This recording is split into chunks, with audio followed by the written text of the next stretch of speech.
Nas redes sociais, ela se apresentava como psicóloga, terapeuta cognitiva comportamental, advogada aposentada, viajante, leitora e mãe. Mas o que a gente precisa saber sobre a Amanda é que quase tudo em sua vida era baseado em mentira. O que o Leonardo não imaginava era que essa intimação para uma conversa desencadearia na Amanda uma espiral psicológica e psicótica muito grande, que culminaria em uma grande tragédia.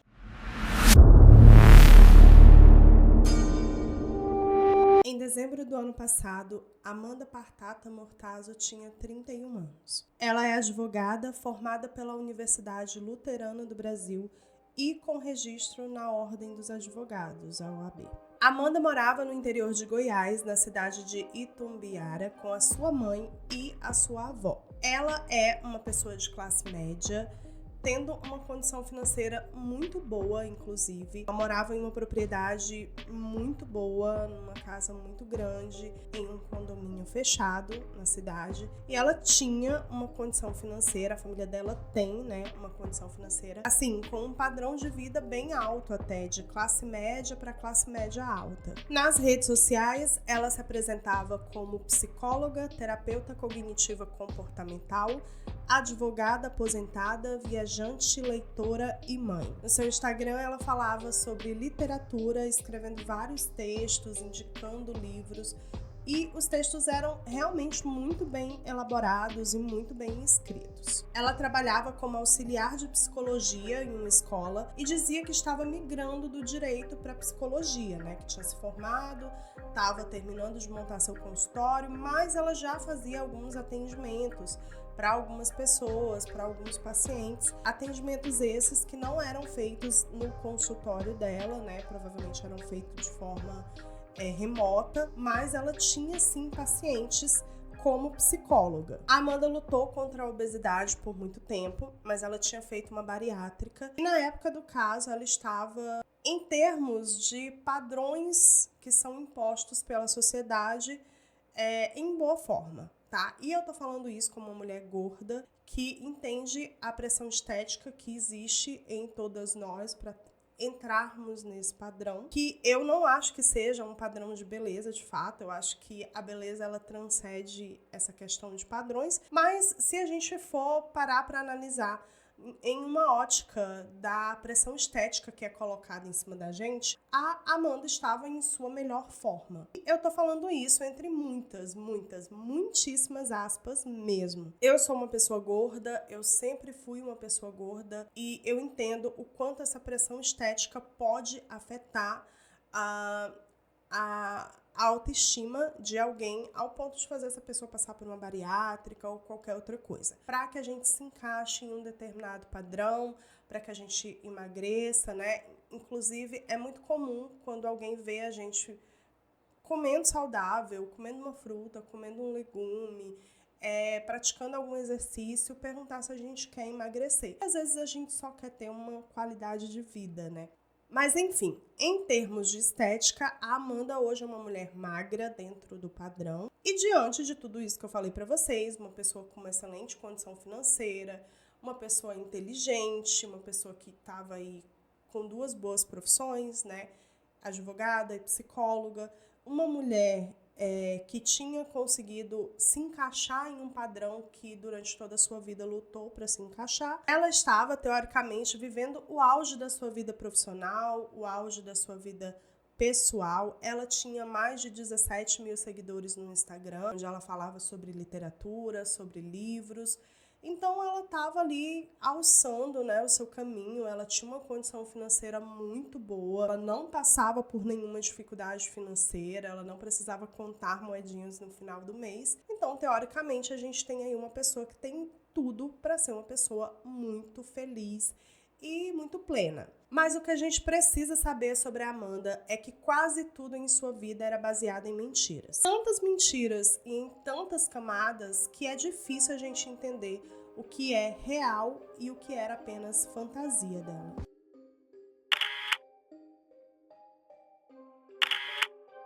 Em meados de 2023, a Amanda conhece o médico Leonardo Pereira Alves Filho. Eles dois conhecem em um evento, eles ficam e já engatam um relacionamento. Na época em que eles começaram a namorar, mais ou menos lá por junho, julho de 2023, o Leonardo, ele trabalhava e morava em Valparaíso, uma cidadezinha de Goiás que fica ali nas imediações do Distrito Federal, né, de Brasília. E a Amanda morava na cidade natal dela, em Itumbiara. Eu sempre enrolo pra falar o nome dessa cidade, gente. Mas é Itumbiara, tá? E aí eles iniciaram um relacionamento à distância. Eles se viram cerca de 8 vezes nesse período, foram cerca de 8 encontros. Eles namoraram por mais ou menos 1 mês e meio. E durante esse período, a Amanda conheceu a família do Leonardo, o Leonardo conheceu a família da Amanda, e já foi o suficiente para a Amanda se sentir muito confortável em enviar mensagens para os familiares do Leonardo, em tentar ali se integrar à família dele. Mas, como eu disse para vocês, foi um relacionamento rápido, eles terminaram bem rápido mesmo, foi cerca de 1 mês e meio. E no dia 8 de agosto de 2003, o Leonardo coloca um fim na relação. Não ficou muito claro na minha pesquisa qual foi o real motivo do término do relacionamento, mas, ao que parece, foi um relacionamento que se desgastou muito rápido. O próprio Leonardo diz que ele já não conseguia mais lidar com a relação com a Amanda, e isso é um pouco estranho, porque a gente está falando de um namoro de 1 mês e meio. Então, teoricamente, era para ser ali o momento mais feliz, mais apaixonado do relacionamento, né? As pessoas ainda estão se conhecendo e normalmente é a parte, assim, né, do relacionamento em que as coisas estão indo melhor.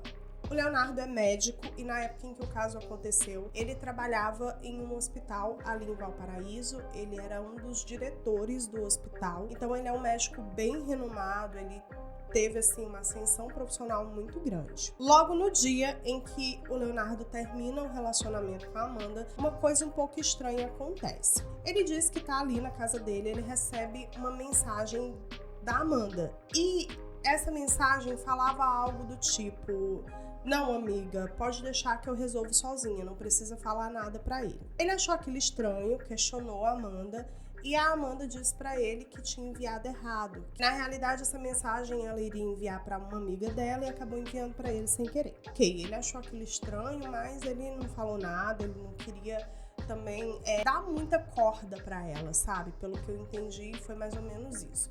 E aí, pouco tempo depois, ele recebe uma outra mensagem de um número desconhecido falando, tipo, parabéns, papai, sabe? Ah, parabéns pelo filho, parabéns, papai. E ele achou aquilo extremamente estranho e bizarro, mas ele nem quis mais tocar no assunto com a Amanda. No outro dia, ela iria até a casa dele para buscar algumas coisas que ela tinha deixado lá, e aí ele questionaria ela. E, de fato, no outro dia, ela foi até a casa dele para buscar alguns objetos dela que estavam lá, e é nesse momento que ela anuncia para ele que está grávida. No portão da casa mesmo, ela pega o celular e mostra para ele um exame de gravidez positivo com o nome dela, os dados dela, tudo certinho. Ok, o Leonardo, né, que é chamado pela família e pelos amigos de Leozinho, ele disse que achou aquilo tudo muito estranho, mas ele também dizia que não ia duvidar dela e que se essa gravidez fosse uma mentira, em algum momento isso iria se revelar, né? Porque uma criança precisa aparecer, né? Uma barriga precisa aparecer e posteriormente uma criança também precisa aparecer. Ele chega para Amanda e deixa claro para ela que ele assumiria toda a responsabilidade, que ele queria ter total contato com a criança, que tudo que fosse relacionado ao bebê ele iria dar toda a assistência para ela, que ela poderia contar com ele para absolutamente tudo, mas que não existia a menor possibilidade dos dois reatarem o relacionamento. Que todo o contato dele com ela seria por conta do filho que eles teriam junto. O tempo passou, a Amanda continuava mostrando ali exames de gravidez, tudo relacionado à gravidez para o Leonardo Filho. Ele, inclusive, chegou aí com ela em algumas consultas, né? Não para fazer exames nem nada assim, mas consultas mesmo assim de pré-natal e tudo mais. Tava tudo ok, pelo menos parecia que estava tudo ok. A família do Leonardo Filho vai descrever a Amanda como insistente e carente. Ela mandava mensagens para a mãe dele, para o pai dele, para a família dele o tempo inteiro, sempre falando sobre o bebê, sempre falando sobre a gravidez, sempre tentando se enturmar. Sempre que ela ia a Goiânia, né, porque a família do Leonardo Filho morava em Goiânia, mora inclusive em Goiânia, ela fazia questão de passar na casa da mãe do Leonardo, ou mesmo do pai dele, que também se chama Leonardo, né, para fazer uma visita, para tomar um café, para falar sobre o bebê, né, para ter aquela integração com a família dele. E os familiares dele aceitavam isso, né? Às vezes ficavam até um pouco desconfortável, mas acabavam aceitando porque eles queriam ter contato com a criança que estava para chegar, né? A mãe e o pai do Leonardo Filho eram separados, né? Já há alguns anos, mas não eram divorciados assim oficialmente. A mãe do Leonardo Filho, a Eliana, ela conta que a Amanda pediu sua ajuda para organizar um chá revelação. E essa festa foi realmente organizada, inclusive a mãe dele conta que a Amanda não poupou gastos para a organização dessa festa, que a família do Leonardo queria uma festa menor, mais privativa, mas que ela quis uma festa maior e que, assim, ela tinha dinheiro para bancar isso, que ela mesma ia lá e comprava as coisas, tudo do bom e do melhor, né, e tudo mais. E durante o chá revelação foi revelado que o sexo da criança era feminino, então eles teriam uma menina. Foi feito aquele teste que é feito ainda com o feto, sabe, para saber o sexo da criança. Enfim, e foi um momento assim que foram feitos vários vídeos, várias fotos. O Leonardo estava muito emocionado, a Amanda também demonstrava muita emoção.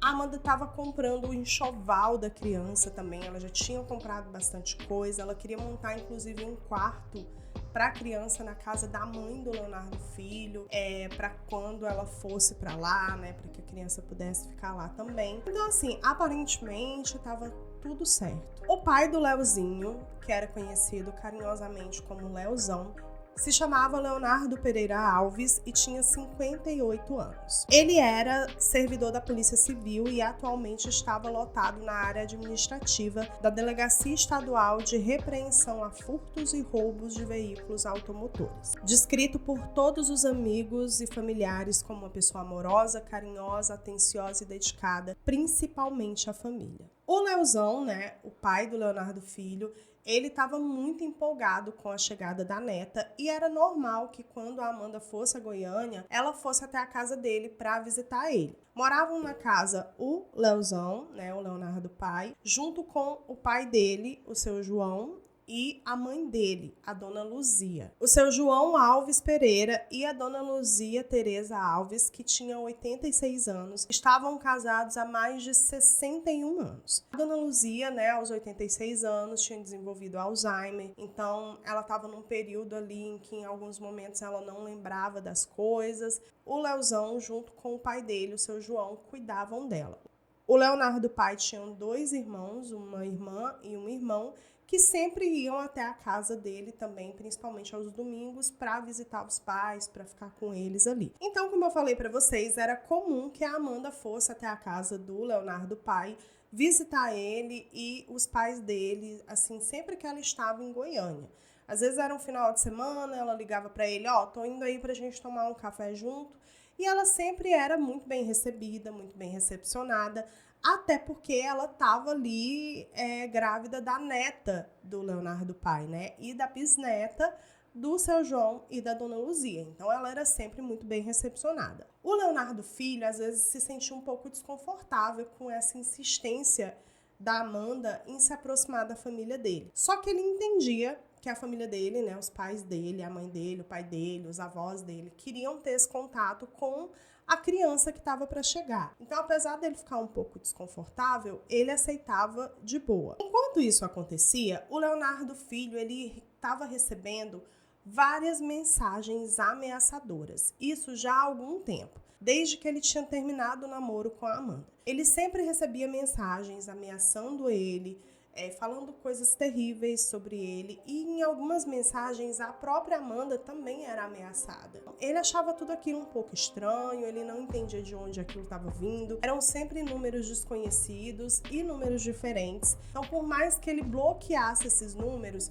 sempre tinham outros números que ficavam enviando essas mensagens. Até que um dia ele recebe uma mensagem falando que ele havia assediado uma das funcionárias do hospital onde ele era diretor. E isso era uma coisa muito grave. Então, o Leonardo resolve conversar com os outros 2 diretores do hospital e os 3 juntos decidem que era importante que ele fosse até a polícia, registrasse um boletim de ocorrência, né, para que a polícia tentasse identificar de onde essas mensagens estavam vindo. E é isso que ele faz. Ele vai até a polícia, registra um boletim de ocorrência e a polícia abre um inquérito para investigar de onde essas mensagens e essas ligações estavam vindo. Alguns dias depois, os agentes da Delegacia de Crimes Cibernéticos entram em contato com o Leonardo. A notícia que ele recebeu foi simplesmente chocante. Todas as mensagens que o Leonardo recebia provinham de um mesmo número matriz. A pessoa que enviava essas mensagens, ela tinha comprado um programa que é muito comum no telemarketing. Eu já trabalhei em telemarketing, então sei como que funciona. A gente chama de discador automático. E basicamente você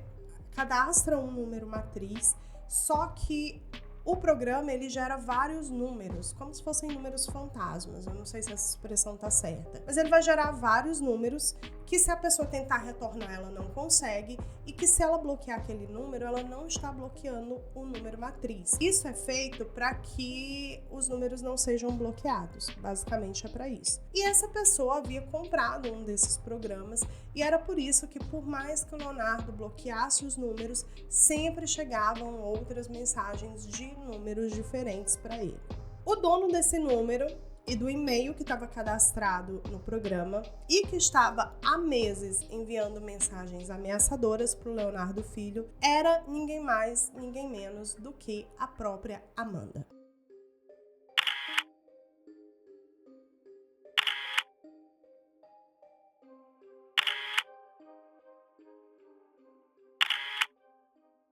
Leonardo fica simplesmente chocado com essa notícia, só que era uma situação delicada, porque ela estava, teoricamente, grávida da filha dele. Então, ele não sabia como agir, né? Inclusive, eu vi um depoimento dele falando sobre isso, ele disse que conversou com a terapeuta dele, ele ficou dias pensando sobre isso, qual que seria a melhor forma de abordar essa questão. Porque ela estava grávida dele, ele ia ter que ter uma ligação com ela pelo restante da vida dele. E ele também não queria manchar a imagem dela diante da família dele, né? Falar toda essa situação, que era, no mínimo, assustadora e bizarra, e fazer com que a família dele ficasse com raiva dela. Então, o que ele decide fazer é chamar ela para conversar. Só que ele morava em Valparaíso, próximo a Brasília, e ela morava no interior de Goiás. Eram cidades distantes, ele trabalhava muito, ela também trabalhava, então era um pouco difícil para eles dois se encontrarem. E aí, conversando, eles conseguem uma data para se encontrarem pessoalmente, só que isso só aconteceria em janeiro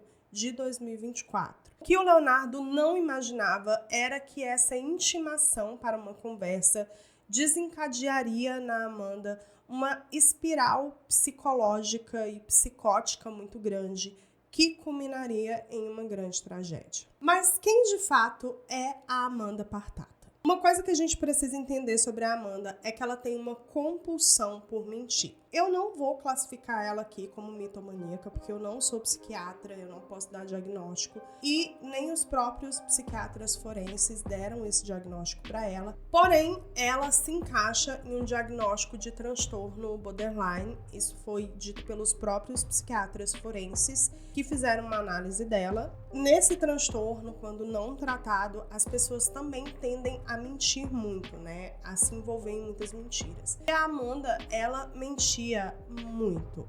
Ela mentia compulsivamente. Nessa altura do campeonato, vocês já perceberam que essa gravidez era uma grande falácia, né? Não existia gravidez. Ela não estava grávida. E isso não era a primeira vez que acontecia. Em 2 outros relacionamentos que ela teve anteriormente, quando o parceiro rompia a relação, ela dizia estar grávida e algum tempo depois ela simplesmente tinha sofrido um aborto espontâneo e perdido a criança. Então isso já tinha acontecido outras vezes. Era assim uma tentativa repugnante de manter mesmo uma relação. A Amanda, ela foi abandonada pelo pai dela quando ela era criança. Isso se refletiu muito na vida dela posteriormente. Não justifica absolutamente nada que ela fez, mas é uma das questões levantadas pelos próprios psiquiatras da polícia, né, a respeito do perfil dela, e pelo próprio delegado que cuidou do caso, tá? Em uma entrevista que ele deu, eu vi ele falando sobre isso, que ela tinha uma questão muito grande com rejeição. Então ela não conseguia aceitar uma rejeição ou um abandono. Isso era algo que provinha da infância dela mesmo, por conta dessa relação que ela teve com o pai dela, né, que simplesmente abandonou ela. A gente precisa entender que essa questão da gravidez foi uma coisa muito mirabolante. Por quê? Teve chá de revelação para essa criança, gente. Então, essa mentira, ela já estava sendo levada, assim, em um patamar, né, muito alto. Tem alguns indícios de que a Amanda já estava ali preparando o terreno para dizer pro Leonardo Filho que ela tinha perdido esse bebê, ela já tinha mandado mensagens para ele, algumas vezes falando sobre alguns sangramentos, inclusive com fotos que posteriormente a polícia conseguiu determinar que eram fotos da internet, que ela pesquisava na internet, mandava para ele, né, fotos de sangramento e tal. Então, assim, ela estava preparando o terreno para isso. Só que ela não chegou, né, a dizer para ele que tinha perdido o bebê, porque os fatos que eu vou contar para vocês fizeram com que essa mentira fosse desmascarada antes disso. A Amanda não é psicóloga, tá? Ela não tem o registro no Conselho Federal de Psicologia. Você só pode exercer a profissão de psicóloga se você tiver registro no conselho. Então ela estava exercendo de forma ilegal a profissão, é tido como exercício ilegal da profissão. Não sei se ela realmente se formou em psicologia, eu não consegui encontrar algo sobre isso. Eu vi um depoimento dela em uma audiência do caso falando que é formada em psicologia. Eu estava terminando de montar meu escritório de psicologia.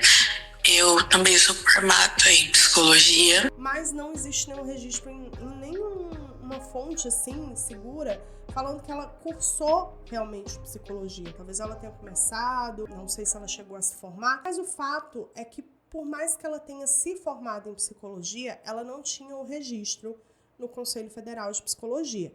Então ela não podia exercer a profissão. E ela estava exercendo essa profissão de forma ilegal. Ela prestava serviço para uma escola e ela tinha vários e vários pacientes, que ela era terapeuta desses pacientes. É muito bizarro a gente pensar que ela chegou nesse nível, né? Até no nível de dizer, inclusive nessa audiência sobre o caso dela, que ela estava migrando do direito para psicologia, né? Mas ela não podia ser psicóloga, então não faz sentido isso. Sim, ela realmente é formada em Direito, tá? E ela tem registro na OAB. Isso aí é uma das únicas coisas que eu posso afirmar para vocês com 100% de certeza que é verdade. Ela é realmente formada em Direito, ela é advogada com registro na OAB. Outra coisa que foi descoberto sobre a Amanda é que ela tinha vários BOs no nome dela, de queixas contra ela, a respeito de golpes que ela fazia, né? Golpes que ela fazia em outras pessoas. Esses golpes normalmente eram vendas de ingressos para shows. Então ela anunciava que estava vendendo ingresso para um show, a pessoa entrava em contato com ela, pagava por esses ingressos e nunca recebia. E tem BOs aí no Rio de Janeiro, em Pernambuco, né, no Nordeste, a respeito desses golpes. E a questão que eu levantei para mim sobre isso é que ela não precisava, né, gente? Ela não precisava disso. Ela é uma pessoa que tem posses, ela é uma pessoa de classe média alta. Então, era uma coisa tão doentia, sabe? A mente dela trabalhava de uma forma tão doentia que ela aplicava golpes nas pessoas sem a menor necessidade. Ela não precisava desse dinheiro. Mas eu acho que tudo isso faz realmente parte, assim, da psique dela, né? De tudo o que acontece na mente dela, assim, de uma forma muito doentia. Até mesmo o Instagram que ela tinha, o Instagram literário que ela tinha aí com mais de 17 mil seguidores, era tudo plágio. Todos os textos que tinham no Instagram, que tem até hoje, porque o Instagram dela ainda tá aberto lá, eram textos retirados de outros perfis. Então ela ia lá e fazia meio que um Ctrl-C, Ctrl-V e postava no Instagram dela. Então nem isso era verdade.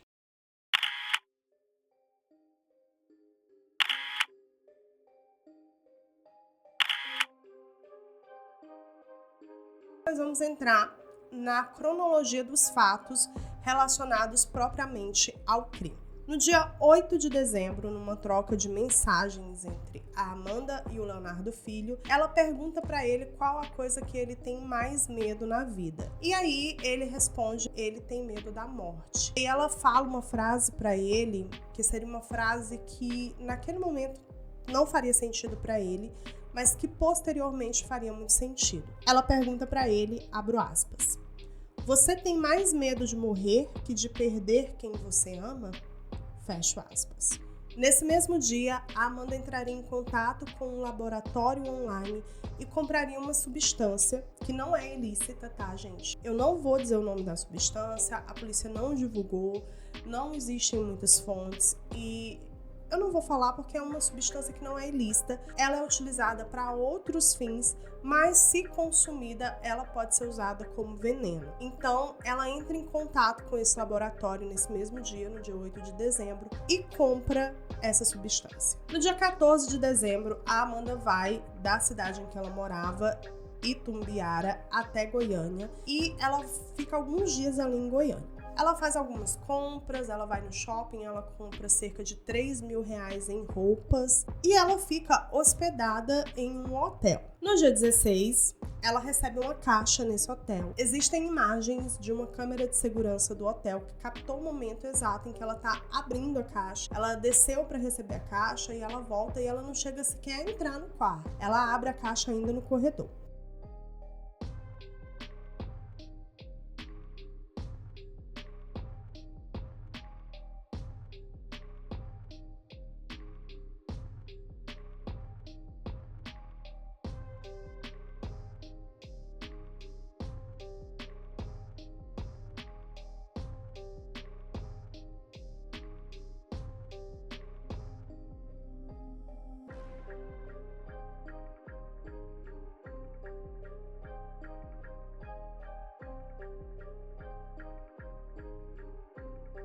Essa caixa é uma coisa importante para a resolução do caso, porque a Amanda entra em contato com um Uber, uma pessoa que fazia Uber, e pede para ele ir até a cidade dela para pegar uma caixa, né, uma encomenda, e levar para ela no hotel em Goiânia. E a pessoa faz esse trajeto, vai até lá, pega essa caixa e leva para ela no hotel, que é exatamente esse momento em que ela recebe a caixa, sobe e abre a caixa antes de entrar no quarto. E é uma cena muito bizarra porque ela tá muito empolgada, a gente consegue perceber pelas imagens que ela tá empolgada com aquela encomenda. O dia 17 de dezembro era um domingo normal, comum, na casa do Leonardo pai. Ele recebe uma ligação da Amanda dizendo que está em Goiânia, né, que vai embora no dia seguinte, mas que queria passar lá para tomar um café com ele e com os pais dele. E tudo bem, ele diz que pode ir, que ela pode ir para lá, que ela vai ser muito bem recebida. A Amanda passa aí no mercado e compra itens para o café da manhã. Entre esses produtos tinham alguns bolos de pote de uma confeitaria famosa em Goiânia.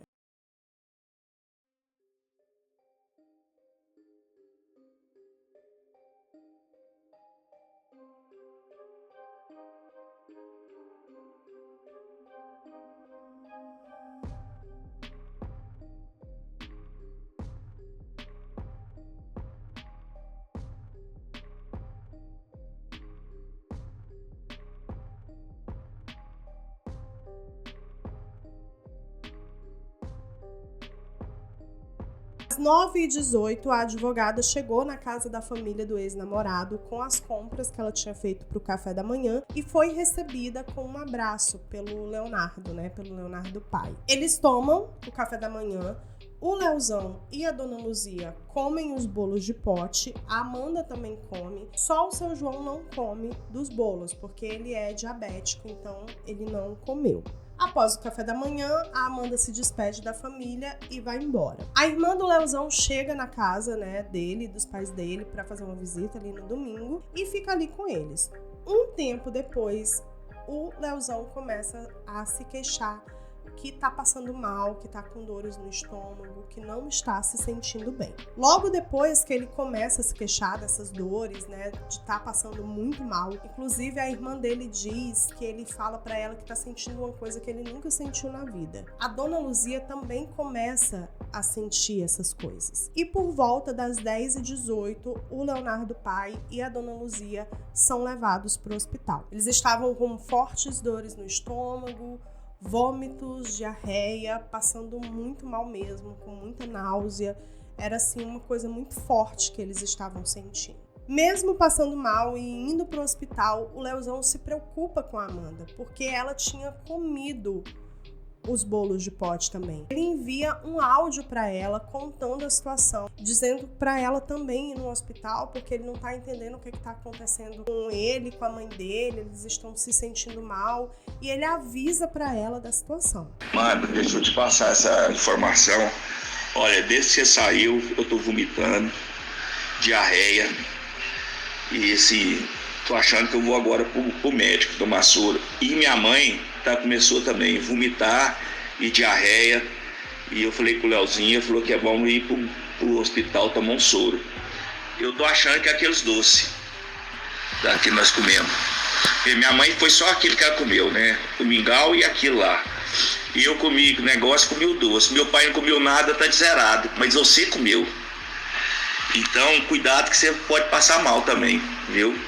O quadro do Leonardo pai e da dona Luzia se agravou muito rápido e na madrugada, entre o dia 17 e 18 de dezembro, eles vêm a falecer. O laudo inicial da morte foi por intoxicação alimentar. Talvez, se o Leozão não fosse da Polícia Civil, a Amanda tivesse saído impune de toda essa situação. Porque com toda aquela questão, né, de repente você perde uma mãe, um irmão, um pai, uma avó, a família nem questionou o motivo da morte, mas os colegas de trabalho do Leozão acharam aquilo muito estranho. Quando a notícia chega até a delegacia de que ele havia comido um bolo no café da manhã e morrido poucas horas depois, e a morte tinha sido por intoxicação alimentar, os policiais, que eram experientes e entendiam, né, sabiam que não era assim tão rápido uma morte por intoxicação alimentar, questionaram se realmente aquilo tinha sido uma morte natural. É aí que o delegado Carlos Alfama é acionado. Os colegas de trabalho do Leozão contam para ele a situação, que acharam tudo aquilo muito estranho, e o delegado diz que realmente é muito estranho e resolve abrir um inquérito. Esse inquérito inicialmente seria para averiguar se tinha realmente alguma irregularidade, se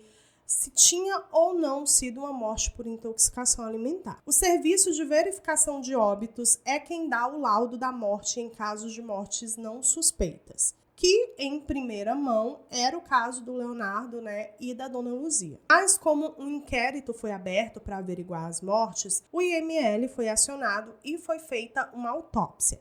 Fazendo essa autópsia, foi determinado que existia uma substância no corpo das duas vítimas e que eles haviam morrido por envenenamento. Iniciaria-se ali uma investigação para entender o que realmente aconteceu. A primeira suspeita do delegado é que algum funcionário descontente da confeitaria que produzia aqueles doces tinha feito algo para tentar prejudicar a empresa. Inclusive, deixando bem claro aqui, tá, gente? Nesse caso, a polícia ela não focou na Amanda de cara. Eles tinham outras linhas de investigação, mas todos os pontos levavam a uma única pessoa, que era a Amanda. Então não foi assim, achamos que é essa pessoa e vamos investigar ela. Não. Houve uma suspeita, e eu vou dizer para vocês por quê no decorrer do vídeo, mas eles tinham também outras linhas investigativas. Só que nenhuma dessas outras linhas deu frutos. Tudo isso aconteceu ali mesmo na segunda-feira, e na terça-feira a polícia vai até a casa do Leozão para conversar com a família e para fazer algumas verificações. A mesa do café da manhã de domingo ainda estava montada, porque aconteceu tudo muito rápido, então a família não teve nem tempo de desmontar aquela mesa de café. E os bolos, né, o suco, toda a comida que eles tinham comido ainda estavam ali. Quando a polícia está lá na casa do Leonardo Pai, fazendo essa primeira diligência, né, essa primeira etapa da investigação, a Amanda chega lá. Ela chega lá de surpresa, né, e começa a dizer que ela estava lá e tudo mais, que ela também comeu, né, dos bolos, que ela que tinha comprado, e o delegado resolve levar ela para a delegacia para conversar com ela. E, em um primeiro momento, ela não era nem suspeita do caso. Nesse depoimento inicial, a Amanda conta que foi até o mercado na manhã do dia 17, comprou os itens para o café da manhã, voltou para o hotel para se trocar e lá ela pediu um Uber para ir até a casa do ex-sogro, né, e dos pais dele. E aí o delegado pergunta para ela quais foram os horários que ela pediu o Uber e tudo mais. E, gente, assim, é muito comum que pra gente algumas informações não sejam necessárias a gente passar para um policial. Mas os policiais, eles têm um treinamento, né? E eles precisam de cada mínimo detalhe, porque às vezes um horário, né, pode ligar aquele fato e aquele crime a uma pessoa. Então, ele queria ter todos os detalhes. E aí ela fala assim um horário aproximado. Ele pede para ela para ver o celular dela. Deixa eu ver no seu aplicativo, porque aí eu consigo verificar todos os horários exatos. E é nesse momento que a Amanda se recusa a dar o celular para ele e pede um advogado. E o delegado acha aquilo muito estranho. Era muito bizarro que ela estivesse ali em uma posição defensiva, né, naquele nível, e tivesse inclusive pedindo um advogado. Ela até chega a dizer pra ele que ele não pode pegar o celular dela sem um mandado. E realmente, se ela não permitisse, ele não poderia, né? Ela é advogada, ela sabia de tudo isso. Só que é muito estranho que você tá ali pra colaborar com uma investigação, né, que você é uma testemunha, que você poderia ter sido uma vítima, e você não querer dar o seu celular. Ele chega, inclusive, a dizer pra ela, se tiver alguma coisa pessoal, né, alguma foto, alguma coisa que você não queira que eu veja, não tem problema, porque isso não me interessa, eu só quero ver os seus horários, tudo certinho. Você vai, senta com um agente mulher, ela vê tudo pra você não ficar constrangida, ela vê tudo pra mim e tá tudo ok. E mesmo assim, a Amanda se recusou a dar o celular. Ela realmente chamou a advogada vai até lá e ela não dá o celular pro delegado naquele dia. Só que a partir daquele momento, a Amanda é tida como uma das principais suspeitas do caso. E como o caso estava sendo muito noticiado, né, e o nome da Amanda estava sendo citado, o Uber que levou aquela encomenda para ela lá no dia 16, lembra que eu falei para vocês? Ele procura a polícia, porque ele tinha uma transferência de um dinheiro da Amanda para ele. E ele ficou pensando, poxa, ela me mandou um dinheiro, então preciso ir até a polícia para esclarecer isso. Ele vai lá e conta pro delegado, né, que ele tinha feito uma corrida para Amanda, que esse dinheiro era relacionado aí a um produto, a uma encomenda que ele tinha levado para ela. E aí o delegado pergunta para ele se esse produto tinha nota fiscal. E ele fala que ele não carrega absolutamente nada sem nota fiscal. O delegado pede, então, a quebra do sigilo fiscal da Amanda. E a partir dessa quebra do sigilo fiscal é que eles conseguem pegar a nota fiscal do produto que o Uber tinha levado para ela e que era, de fato, essa substância que foi usada como veneno, que era, inclusive, a mesma substância que foi encontrada no corpo do Leonardo Pai e da dona Luzia. A Amanda foi presa na noite do dia 20 de dezembro de 2023 em uma clínica psiquiátrica.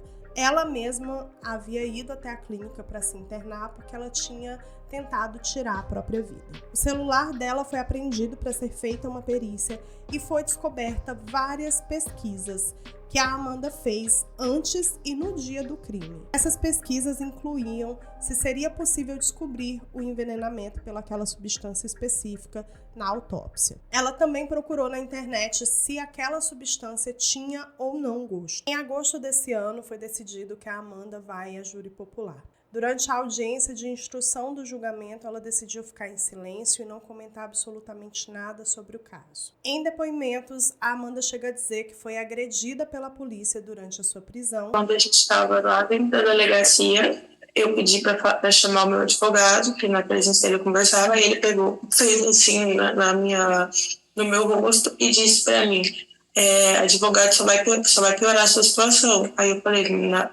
aí ele falou assim: se você desbloquear, se você me contar tudo, quem sabe eu mando chamar seu advogado. Aí eu falei, eu vou falar na presença do advogado. Aí ele perguntou de novo, me chamou de vagabundo, que eu era uma vagabunda. Os meus braços já estavam bem machucados por causa da gasometria, mas ainda assim, aonde pegou as algemas, sabe? Perguntei por que eu estava algemada, que era... Eu tinha muito tempo que eu estava algemada. Mas foram feitas análises e exames e não foi constatada nenhuma agressão. E é importante a gente ressaltar aqui que a Amanda ela é advogada e ela sabe que em uma prisão onde há algum tipo de agressão, a prisão é anulada. Então isso pode ter sido sim uma artimanha dela para tentar anular a prisão dela, visto que a gente tem aí um histórico de uma pessoa que mente, né, compulsivamente. Não tem nem como a gente não levantar essa hipótese de que ela inventou essa possível agressão para tentar anular a prisão dela. Mesmo tendo constatado o transtorno borderline no laudo, os psiquiatras forenses também constataram que ela estava ciente de absolutamente tudo o que fazia e que agiu com premeditação, estudando cada passo que daria para cometer o crime. Nesse momento em que eu estou gravando esse vídeo, a Amanda permanece presa, aguardando o seu julgamento. Esse caso ele é muito bizarro, ele ganhou muita notoriedade, né, ano passado, quando aconteceu. E é claro, gente, imagina só, você recebe uma pessoa na sua casa